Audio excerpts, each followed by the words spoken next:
হাসরের ময়দান যেদিন কায়েম হয়ে যাবে, সেই কঠিন মুসিবতে মানুষ যেই দিন নফসি নফসি বলে কাঁদবে, জবান খুলে কন্যা আল্লাহু আকবার।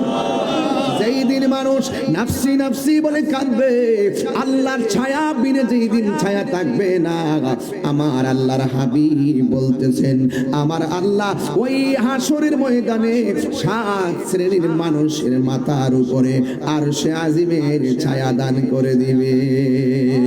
আরো চিৎকার মেরে কন্যা আল্লাহু আকবার। 7 শ্রেণীর মানুষের মধ্যে 1 নম্বর মানুষ হলো আদল, ন্যায় বিচারক। কথা বলেন ঠিক কিনা? আজকে সমাজের ভিতরে ন্যায় বিচারের দরকার আছে না নাই? ওই ন্যায় বিচার যদি না থাকে সমাজ অবক্ষয় হয়ে যাবে রে বাবা। এই জন্য আমার নবী, আপনার নবী রহমাতুল লিল আলামিন বলেছেন 1 নম্বর হলো ন্যায় বিচারক, 2 নম্বর হলো যারা আল্লাহর পথে দান করে, এদের জন্য আমার আল্লাহ রাব্বুল আলামিন আরশে আজিমের নিচে ছায়ার ব্যবস্থা রেখে দিয়েছেন।